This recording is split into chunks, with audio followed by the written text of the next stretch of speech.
ہمارے مولانا جمشید صاحب رحمۃ اللہ علیہ کا بچپن حضرت تھانوی رحمۃ اللہ علیہ کے پاس گزرا. فرماتے تھے کہ میں جب 9-10 برس کا تھا تو گھر جاتا, گھر میں کوئی چیز مجھے نظر آتی جو ہمارے گھر کی نہیں ہے تو میں اس کو ہاتھ نہیں لگاتا تھا. بچہ 9-10 سال کا بچہ, میں اس کو ہاتھ نہیں لگاتا تھا جب تک کہ میں اس کی تحقیق نہ کر لیتا کہ یہ آیا کہاں سے ہے. اور جب پتہ چلتا کہ فلاں گھر سے آیا ہے تو میں اگلی تحقیق کرتا تھا کہ ان گھر والوں کی کمائی کیسی ہے. اگر ان کی کمائی صحیح ہے پھر میں اس کو کھاتا, ورنہ نہیں کھاتا.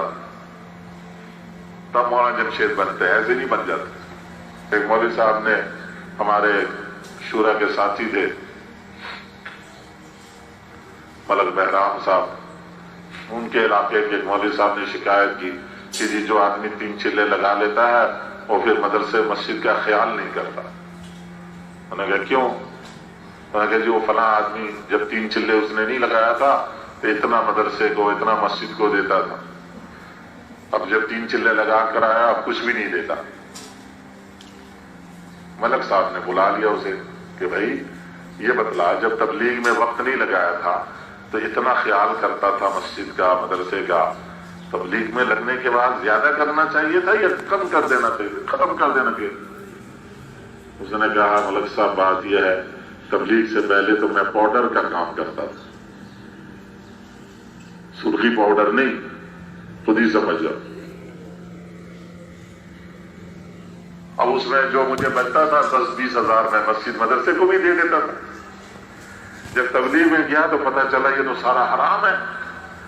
میں خوب رویا, اللہ کے سامنے معافی مانگی, میں نے توبہ کیا اور میں نے وہ ساری کمائی بھی ختم کیا. اور وہاں سے آ کر میں نے ایک لکڑی کی ریڑھی بنایا, سبزی منڈی جاتا ہوں, صبح صبح وہاں سے پھل کے پیٹیاں لاتا ہوں, سڑک کے کنارے کھڑے ہو کر صبح سے شام تک بیچتا ہوں, اور اس میں سے جو مجھے بچ جاتا ہے 5-10 روپے میں مسجد مدرسے کے ڈبے میں جتنا ہوتا اتنا ڈال دیتا ہوں. جیسے مولانا یوسف صاحب رحمۃ اللہ علیہ فرماتے تھے کہ پہلے وہ بات پوری کر لوں, یہ بیماری ہے میرے میں. تو ملک صاحب نے بلایا مولوی صاحب کو, بلا کے کہا آپ بتا, مولوی صاحب کے سامنے. مولوی صاحب کو جب سارا بتایا تو پھر ملک صاحب نے مولوی صاحب پہ چڑھائی کی. اب بتلا, جو پیسے تم نے اس کے طلباء کو کھلائے وہ طلباء کھا کر جو عالم بنیں گے وہ دنیا میں دین پھیلائیں گے. تو نے وہ لیتے ہوئے تحقیق کی کہ کیا کہاں سے لا کے دے رہے ہمیں, کہاں سے لا کے دے رہے.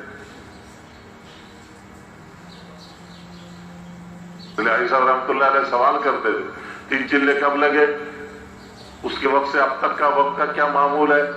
جب سارا پاس ہو جاتا آخر میں سوال کرتے تھے یہ بتلا بینک سے سود پہ قرض لے کے کاروبار تو نہیں کیا تھا, اس پہ بھی پاس ہو گیا. تو ایسا کہتے تھے جا اپنے علاقے میں جا کے خرچ کر, چل بات کر, اپنے علاقے میں جا کے خرچ کرو.